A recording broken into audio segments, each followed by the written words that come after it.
Assalamu alaikum to everyone who's watching this video lecture. This is Waqar from Cambridge International Science College at Talagang. Welcome to all student classroom training इस video lecture में मैं उम्मीद करता हूँ इससे पहले जितने भी लेक्चर मेरी तरफ से या वाजिद साहब की तरफ से डिलीवर किए गए वो आपने अच्छी तरह से समझे होंगे और यकीनन उनकी प्रैक्टिस की होगी और लाजमन उनको अपनी नोटबुक्स के ऊपर नोट किया होगा। Dear student, as you know very well कि आपके ऑन क्लासेस जो है ऑनलाइन क्लासेस का सिस्टम वो बड़ा तेज़ी से बढ़ रहा है।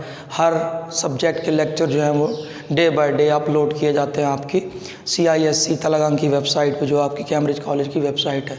सो डियर स्टूडेंट, अगर आप उन लेक्चर को फॉलो नहीं करेंगे तो डेफिनेटली आपके लिए प्रॉब्लम्स आएंगे। ये कोई बात नहीं है, जस्ट एक डेली की रूटीन का जुमला नहीं है, क्योंकि जब तक आप उसको फॉलो नहीं करेंगे you would not be able to handle your problems regarding your study. अगर आप अपनी स्टडी को बेहतर करना चाहते हैं, अगर आप आगे मज़ीद पढ़ना चाहते हैं, सीखना चाहते हैं, तो बेटा आप ख़ुद देख सकते हैं कि कितना गैप आ चुका है।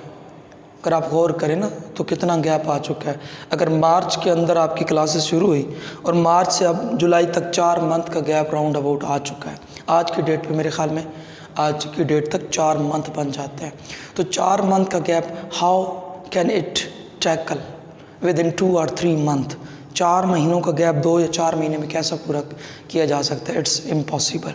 सो dear student, be careful, be attentive regarding your study. Don't waste your time here and there. अपना वक्त ज़ाया ना करें, इररेलेवेंट ना किसी चीज़ के अंदर पढ़ें, बल्कि रेलेवेंट चीज़ों के अंदर रहें। अपने लेक्चर्स को फॉलो करें। अगर नेट का प्रॉब्लम है तो यहाँ पे आपको चीज़ें अवेलेबल है। आपको डियर स्टूडेंट पता है कि हम प्रीवियस लेक्चर में we were talking about the practice exercise of past continuous. Right now I am moving towards future continuous. और मैं आपको पहले बता चुका हूँ कि फ्यूचर कॉन्टीन्यूस का पैसिव नहीं होता, पैसिव नहीं होता, देयर इज़ ओनली एक्टिव। सिर्फ एक्टिव वाइज है, उसके अंदर पैसिव वाइज मौजूद नहीं।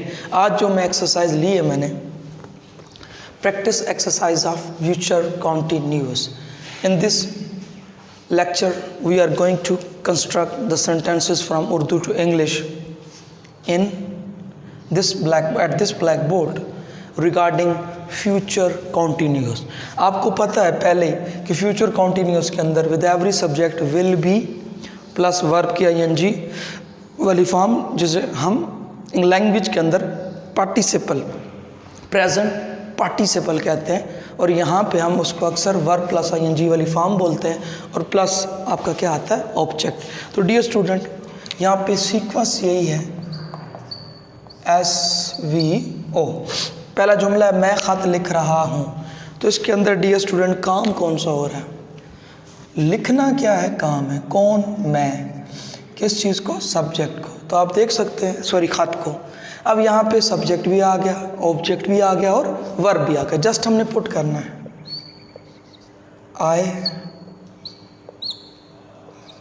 सबके साथ मैंने क्या बोला? I will be.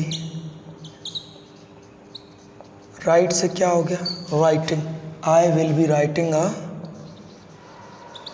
तो आप देख सकते हैं बहुत ही आसान और सादा तरीके से हमने यहाँ पे वाज और वर्ब की जगह जस्ट क्या आ गया? Will be. तुम किताब पढ़ रहे। पढ़ना क्या है? वर्ब है। कौन है? तुम। किस चीज़ को? किताब को। तीनों चीज़ें क्लियर। यू विल बी, पढ़ना रीड होता है, और बेटा रीड से क्या बन गया? Reading. You will be reading a book.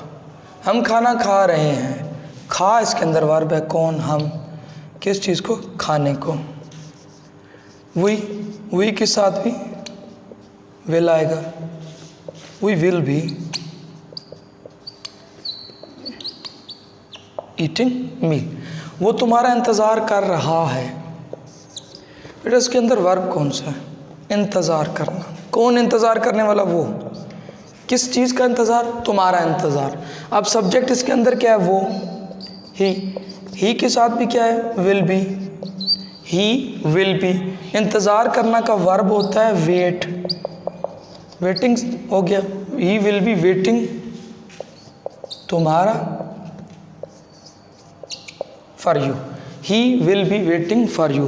तो डियर स्टूडेंट देख सकते हैं इन सारे सेंटेंसेस के अंदर ये आपका सब्जेक्ट, ये वर्ब और ये ऑब्जेक्ट। अब ये आपकी वर्ब प्लस आईएनजी वाली क्या है, फॉर्म है। यहाँ पे भी सब्जेक्ट वर्ब प्लस आईएनजी और object, here also subject verb plus ING और ये आपका ऑब्जेक्ट। यहाँ पे फिर सब्जेक्ट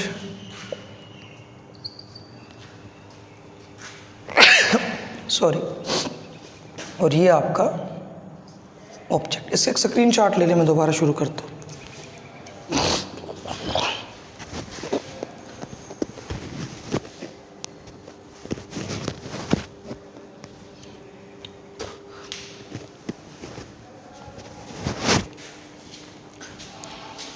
जी डियर स्टूडेंट, आपने स्क्रीनशॉट ले लिया।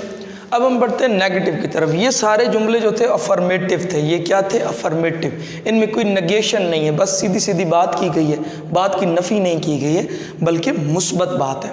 अब डियर स्टूडेंट हम बढ़ते हैं इसकी तरफ, और मैंने बताया था कि जब भी आप नेगेटिव की तरफ आते हैं तो आप ये इस्तेमाल करते हैं, will plus not plus be, ये आपका सीक्वेंस होता है।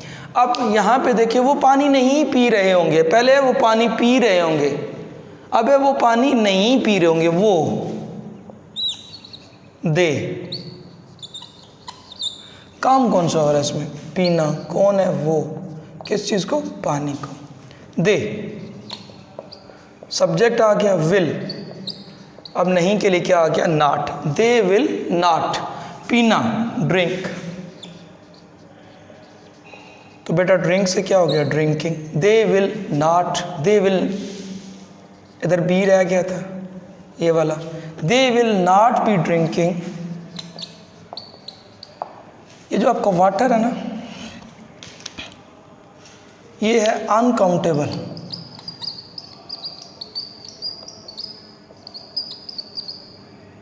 और uncountable noun, no article. Uncountable noun के साथ कभी भी कोई आर्टिकल नहीं आता। नेक्स्ट देखें, असलम क्रिकेट नहीं खेल रहा होगा। खेलना वर्ब है, कौन, असलम, किस चीज़ को, क्रिकेट को। अब यहाँ पे ये नेगेटिव है, तो Aslam will not be, Aslam will not be. खेलना होता है बेटा प्ले, तो प्ले से क्या हो गया, playing. Aslam will not be playing cricket. बच्चे फूल नहीं तोड़ रहे होंगे। तोड़ना इसके अंदर क्या है, वर्ब है, कौन, बच्चे, किस चीज़ को, फूल को। अब नहीं है तो हम नॉट लगा देंगे। बच्चों की इंग्लिश होती है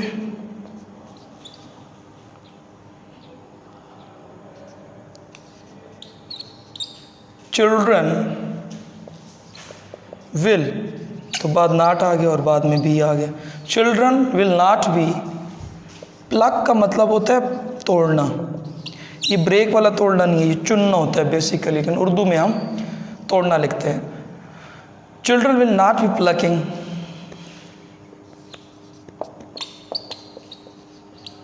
द फ्लावर्स। ठीक हो गया जी। तालिब इल्म कॉपी नहीं लिख रहा होगा। काम कौन सा हो रहा है, लिखना। कौन है तालिब इल्म, किस चीज़ की बात हो रही है, कॉपी की। तो यहाँ पे तालिब इल्म, तालिब इल्म स्टूडेंट को कहते हैं। कोई इतनी मुश्किल इंग्लिश नहीं है, उर्दू में लिख रहा है, मुश्किल लग रहा है। स्टूडेंट विल नॉट बी, ये आपके बारे में बात हो रही है। Writing a, student will not be writing अ। अब यहाँ पे गौर करें डियर स्टूडेंट, यहाँ पे भी देखें, will plus not plus be, will plus not plus be, will plus not plus be, will plus not plus be. अब हुआ क्या, जस्ट ये चीज़ नहीं आई है, जस्ट ये, बाकी सारा का सारा स्ट्रक्चर अफर्मेटिव की तरह है, कोई तब्दीली नहीं आई। जस्ट इसके अंदर हमने क्या तब्दील किया, हमने इसके अंदर जस्ट नॉट का इजाफा किया है, बाकी सारी तरतीब वही है, वर्ब प्लस आईएनजी और subject verb and object, there is no change. we have put just not after will, we haven't do any extraordinary, हमने कोई ऐसा काम नहीं किया, कोई गैर मामूली हमने काम नहीं किया, but we have only put not after will. This is the main thing. This is the difference between affirmative and negative sentences of future indefinite. तो एक ही फ़र्क है, जस्ट हमने क्या किया, नॉट को पुट किया है विल के बाद और उसके बाद हमने बी लगाया। डियर स्टूडेंट, इसके स्क्रीनशॉट ले लें, आपके लिए बहुत फ़ायदेमंद है, आपको नोट्स बनाने में आसानी होगी। मैं फिर इसके जो थर्ड पार्ट है, जो लास्ट पार्ट है, अफर्मेटिव, फिर नेगेटिव और फिर इंट्रोगेटिव, वो मैं आपको पढ़ाऊँगा।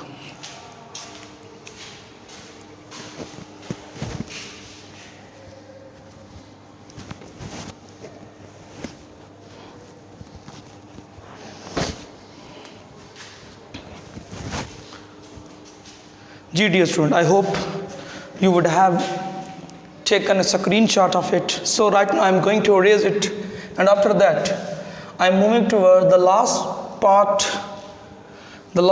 of this tense, future continuous. सो आपने देखा कि किस तरह हमने प्रैक्टिस एक्सरसाइज के ज़रिए, तो प्रैक्टिस एक्सरसाइज बहुत इंपॉर्टेंट है। जब तक आप प्रैक्टिस एक्सरसाइज को फॉलो नहीं करोगे आपको कॉन्सेप्ट क्लियर नहीं होगा। अब मैं इसका सवालिया बनाने लगा हूँ। सवालिया की पहचान, एक तो क्या आएगा, क्या मैं ख़त लिख रहा हूँ, वही जुमला जो पहले हमने बनाया था।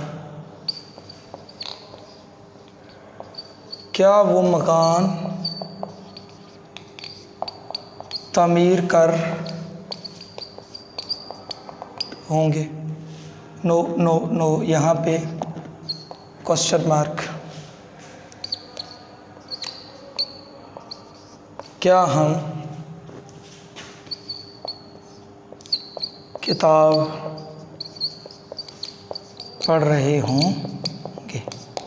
तो डियर स्टूडेंट, ये आपके सामने 3 सेंटेंसेस हैं जो कि इंट्रोगेटिव के हैं। Interrogative, not interrogative. इंट्रोगेटिव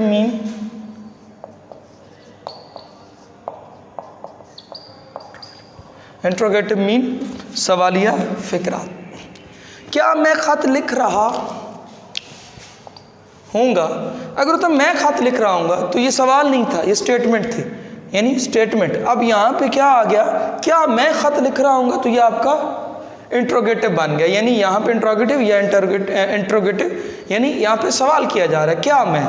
अब आपने क्या करना है, मैंने आपको सवालिया के अंदर बताया था, सवालिया फ़िक्रात के अंदर आप will plus subject plus be, आप इस चीज़ को फॉलो करोगे। अब क्या, तो यहाँ पे ऑलरेडी सब्जेक्ट क्या हो जाएगा, जस्ट विल, तो विल सब्जेक्ट से पहले विल आए, फिर क्या आ गया बी। देखिए will plus subject plus be, बाकी सारा वही रहेगा, विल आई बी, बाकी कोई तब्दीली नहीं है। Writing a letter, question mark, will I be writing a letter. क्या वो मकान तामीर कर रहे होंगे, अगर हो तो वो मकान, तो दे विल। अब यहाँ पे क्या, तो ऑटोमेटिकली ये पहले आ गया, विल दे बी, फिर वही will plus subject, will they B. तामीर करना कंस्ट्रक्ट होता है, बिल्ड होता है, बिल्ड से बिल्डिंग है। Will they B building house या होम, आप कोई भी लगा सकते। क्या हम किताब पढ़ रहे होंगे, will we be, just will पहले, सब्जेक्ट आपको जो बीच में नज़र आ रहा है प्लस बी। पढ़ना, रीड अ बुक। अब डियर स्टूडेंट, यहाँ पे भी गौर करें तो बड़ी चीज़ वाज़ेह क्लियर है, सिंपल सी, कि यहाँ पे देखें एक सीक्वेंस नज़र आ रहा है, यहाँ पे नज़र आ रहा है, और ये किस चीज़ को इंडिकेट कर रहा है। अब ये हो गया और ये इन से पहले आए हुए हैं, ये देखिए, ये सब्जेक्ट है, ये सब्जेक्ट है, ये सब्जेक्ट है, और जो आपका विल है तीनों के अंदर सब्जेक्ट से क्या आया हुआ है, पहले आया हुआ है। तो डियर स्टूडेंट, आपकी प्रैक्टिस एक्सरसाइज कंप्लीट हो गई फ्यूचर कॉन्टिन्यूस से रिलेटेड।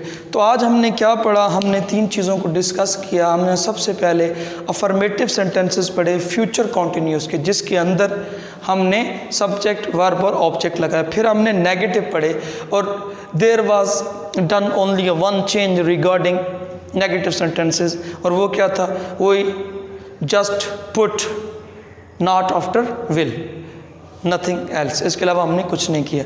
फिर नेक्स्ट हम आगे बढ़े, इसके अंदर जो आपका ये सवालिया है, ये इंट्रोगेटिव है, इसके अंदर हमने क्या किया, हमने जस्ट विल को उठाया और सब्जेक्ट से पहले लिख दिया, हमने कोई तब्दीली नहीं की।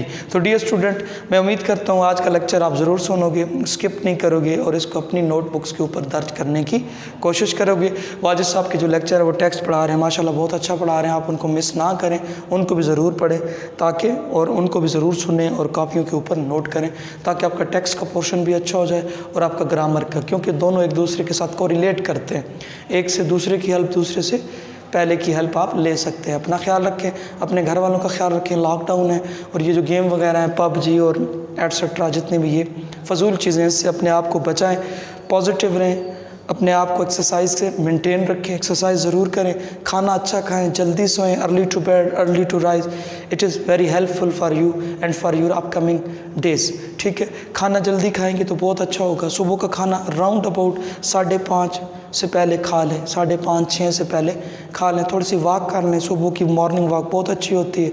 और उसके अलावा दिन का खाना 12 बजे अपने टाइम पे खाएं और शाम का खाना 8-9 बजे तक लाजमी खा लें।